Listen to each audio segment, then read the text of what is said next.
No, that's not it. I'm sorry. So, last but not least for today, we have Krista Evans presenting the escape and fall of a thriving culture. A civilization, sorry, as I say.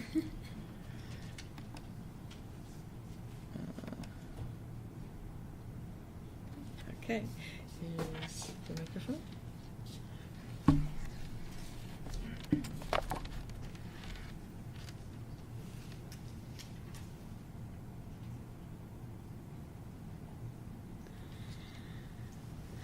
Okay, thank you to the organizers for allowing me to present the background of my master's thesis. So today I will be finishing up with the Big Bang of the volcanic eruption of Santorini. And I will actually be talking about the timeline events leading up to the late bronze eruption of Santorini based on what we currently know from the archaeological and geological record. So, Santorini is of great interest to both archaeologists, geologists, along with historians and philosophers. During the late Bronze Age, the Aegean witnessed one of the largest volcanic eruptions in the history of mankind when the volcano of Santorini erupted. Volcanic ash covered the islands of Santorini and parts of Crete. The flourishing settlement of Akrotiri on Santorini disappeared beneath several meters of ash. Archaeological sites of volcanic origin represents a precious and unique source of data about precursors of the eruption and the effect of the eruption on settlements. The geologic setting of the Mediterranean and Aegean region is a little complicated with 5 tectonic plates, all moving in different directions. The region we are interested in for this study is here in the southern Aegean, where the African plate subducts beneath the Aegean plate. Santorini is an active volcanic complex consisting of 5 islands in the southern Aegean, approximately 120 kilometers north of Crete. Santorini sits on the Hellenic volcanic arc, which is related to the north-dipping Benio zone linked to the collision of the Aegean and African plates. The islands of Thera, Thracia, and Asperonzi form a ring around a flooded caldera consisting of 2 central islands, Nea Kameni and Palea Kameni. Thera, Thracia, and Asperonzi are remnants of the larger island that was destroyed during the Minoan eruption. The 2 Kameni Islands have been constructed by post-Minoan eruptions beginning in 197 BC, with the most recent eruption occurring in 1950. So the question still remains of when exactly did this eruption occur? Numerous dating methods have been used in order to date this eruption, including radiocarbon dating, which I have the chart up there for the radiocarbon dating. And so we're also kind of looking at a little bit of the cultural transitions between the cultural periods as well. Based on the radiocarbon dating, the approximate start of the late Minoan 1A was about 1680 BC. The transition from the middle Minoan 3B to late Minoan 1A was marked by a destructive earthquake identified as the destructive horizon on Crete. A similar event occurred at the end of Middle Minoan 3A on Crete, where buildings were rebuilt in Middle Minoan 3B and the pottery style changed slightly. During the late Minoan 1A, around 1650 BC, the eruption of Santorini occurred. It is this period of the late Bronze Age between the destructive earthquake marking the end of the Middle Minoan 3 and the volcanic eruption that my research focuses on. The Minoan eruption consisted of 5 eruptive phases, which includes a precursory event previously identified by Heiken and McCoy in the late 1980s. And this is what I'm more interested in looking at for my research. This precursory phase is what kind of scared the Cycladians to leave the island. Heiken and McCoy classified 4 subunits within the precursory layer, which they have described and mapped throughout the island of Santorini. While mapping the individual layers, it should be noted that some of these layers are not observable at all locations on the peninsula of Akrotiri and other places on the island. As indicated here, all 4 layers are observable on the southern coast of the peninsula, while within the excavations of Akrotiri, subunit 3 is actually missing. While on the north coast of the peninsula, subunits 1 and 2 are missing. There are several reasons for this possibility. One of them could be the eruption processes. Some of them could be the fact that the Minoans actually came back in and started to clean up after the precursory event. But really, the reasons are unknown at the moment. So from the mapping of the precursory layer, Heiken and McCoy were able to approximate the location of the precursory event.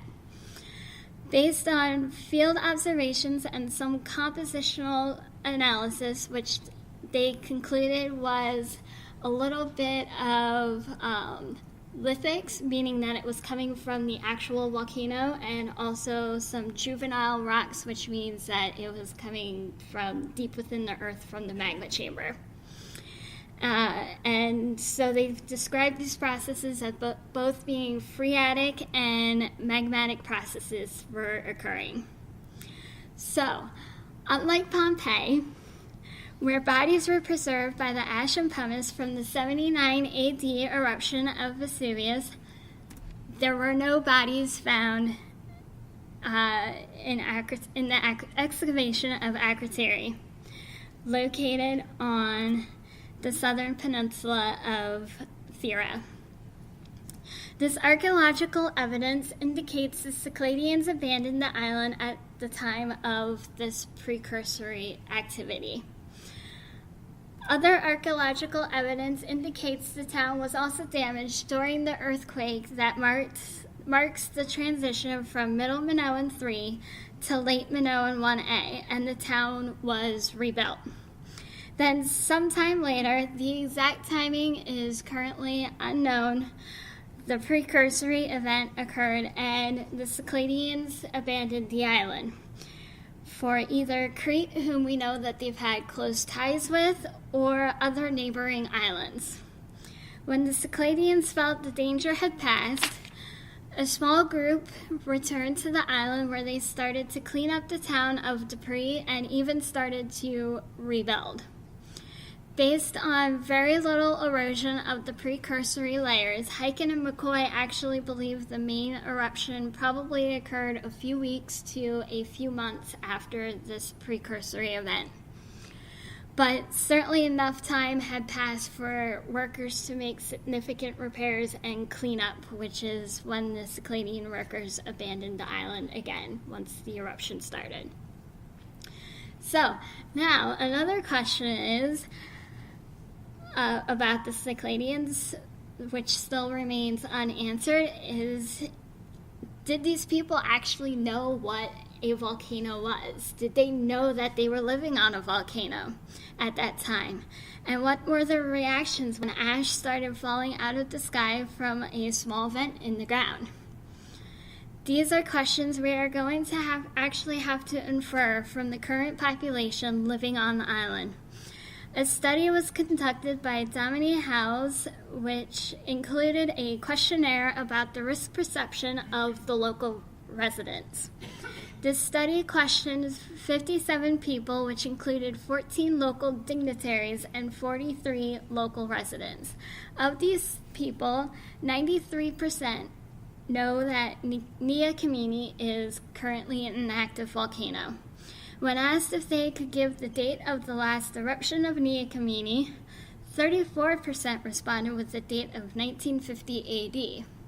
20% responded within a date of 1500 BC, which is when the Minoan eruption occurred, or around that time. And the remaining 46% gave dates between 1840 and 1960 AD. When asked when they think the next eruption will occur, 51% of the respondents believe that Nea Kameni could erupt within the next 100 years, while 30% of the respondents just don't know if will erupt again. Then, when asked what they would do if the volcano erupted, and no one told them what to do, because as far as I know, they also do not have a disasters management plan. 32% responded they would leave the island by plane. 19% responded they would move away from the eruption, and 5% responded they would leave the island by ferry. Well, as we use these results from the archaeological evidence at Akrotiri and the response to this study, I believe that the Cycladians could actually have possibly known that they were living on a volcano and were actually were prepared to flee at a moment's notice. While they did not have the ability to leave by plane at the time like they can today, their only option was to leave by their fishermen boats. So, in summary, we can use the archaeological and geological records to create a series of events. We know a major earthquake occurred, causing significant damage both on Crete and Santorini, which marked the beginning of the late Minoan 1A period. Some time went by before the precursory activity on Santorini occurred. The Cycladians living on the island at the time got into their fishing boats and abandoned the island for Crete or other nearby islands. Once the Cycladians felt it was safe, a small group of workers returned to start cleaning up and rebuilding. Then weeks to months later, the main eruption occurred and the group of workers abandoned the island again, fleeing in their fishing boats. Future work, which will be conducted in June, includes remapping of the 4 subunits of the precursory layers previously identified by Heiken and McCoy, determination of the volcanic processes that occurred during the precursory event, and we also want to do further inferences on the human response to the eruption. And mahalo.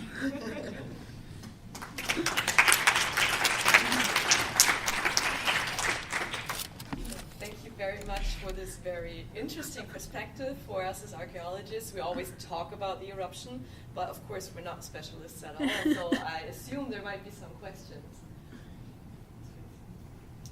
So, because I have no idea about volcanoes and eruptions and all this stuff, I have a question that might be a little bit stupid, but anyway. So let's say that somebody was living on the farthest edge of the island, and when the explosion started, the main explosion, so was he able to leave the island?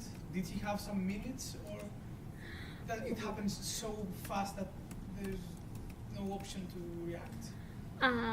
Okay, yeah, so that's actually a very good question.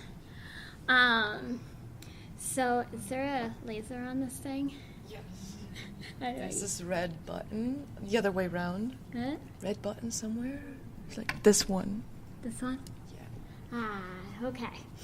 So, we have the precursory event right here. And then we have the first major phase of the eruption, which was, like I said, a few weeks to a few months afterwards. But what happened was we believe that this first major phase was just a very small explosion. So what happened was you have magma in the chamber and it explodes. You have an eruption, what you call an eruption column that's full of gas, ash particles, and so the wind picked up the ash and just dispersed it across the islands. So at this point, the only problem that they would have had living on the island was they would have had difficulty breathing. But they still would have been able to get away. Now, if they were still living on the island, say during the third and fourth major phases, which is when pyroclastic flows, so think of Vesuvius. So because that's how they died. The eruption column collapsed, which created these pyroclastic flows, which just engulfed them within seconds. Nice. Thank you very much. I think I saw another question in space. So how long do we think that the cleanup crew had to come back? That's a good question, and that's actually something that we don't know. We do know that because there wasn't much of an erosional period between the precursory event and the first layer of the first phase of the eruption, there wasn't like a huge rainstorm, and from what I've been told, winters can be very rainy on Santorini, so but especially Floyd McCoy, he doesn't think that a full season had gone by, or at least not a full year. And so then regarding your question about did they know that they were living on a volcano? Well, I wish we could take a poll of the dear and dignitaries.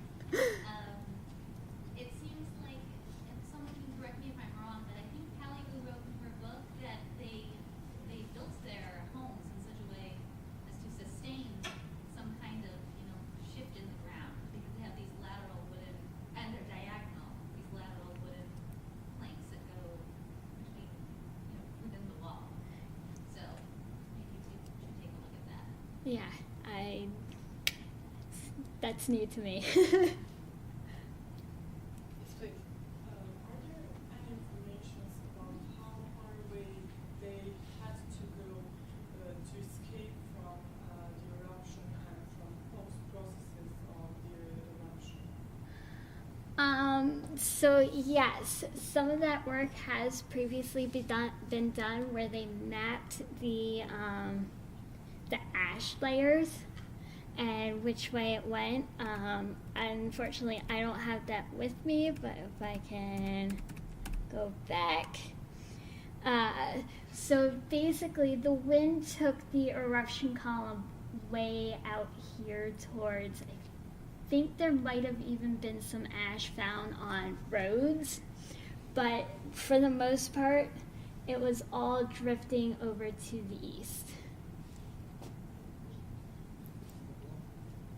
Yeah, but the north coast of Crete are found as layers of part of the eruption. Yes, and part of that could also be Stratigraphic deposits. You can identify different phases through that. yeah, and some of that can also be, I mean, I might not be getting the full dispersal, but I definitely know it had a general direction like this. But yeah, so when the caldera collapsed, the eruption column collapses for pyroclastic flows. That can travel who knows how far. So that's probably another reason why we're also seeing that on Crete. Questions like, we have the first Yes. Then they are living at that point and they're going somewhere around, between North and Minoan. So the Cycladians are still living on Santorini during the earthquake. Despite what, When do they leave? So they leave right after the precursory event starts. So we believe the precursory event probably happened somewhere between 10-20 years after the earthquake. So we talk about at the end of the late Minoan.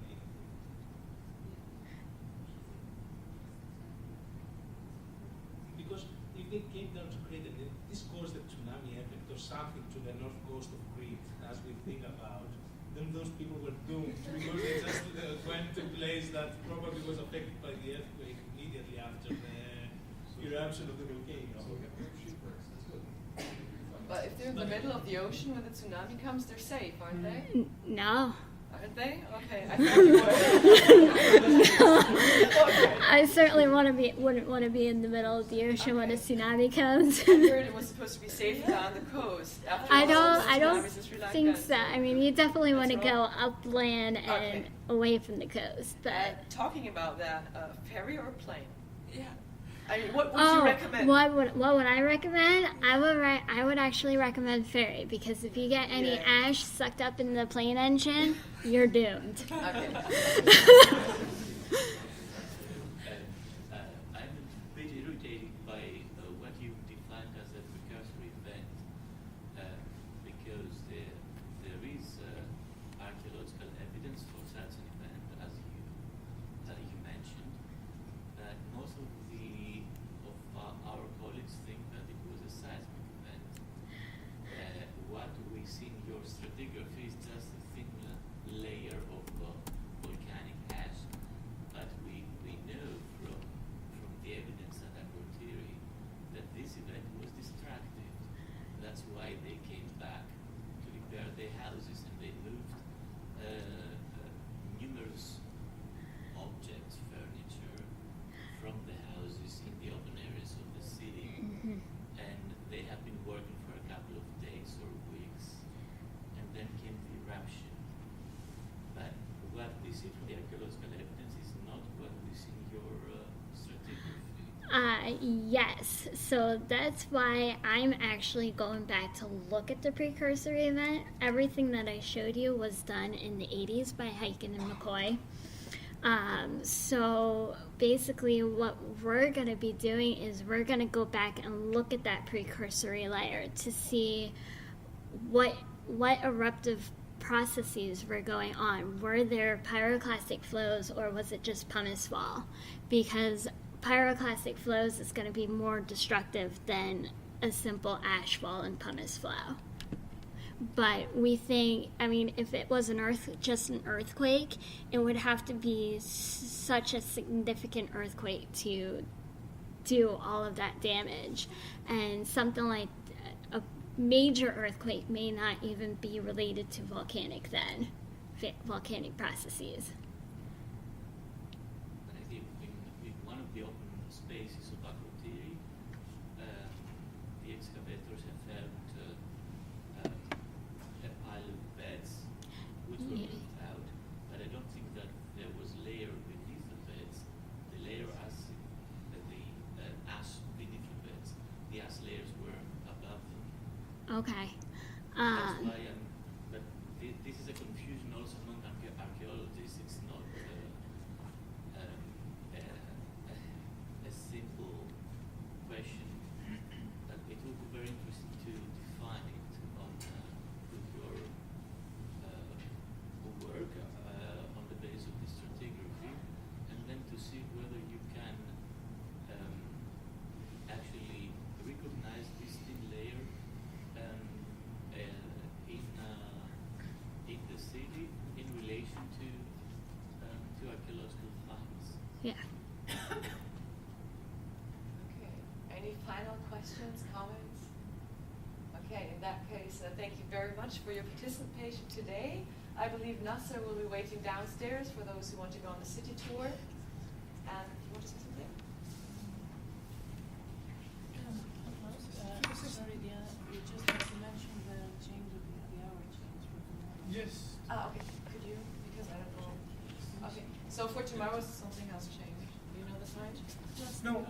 And the one time final changes applause, tomorrow, sorry. so I think that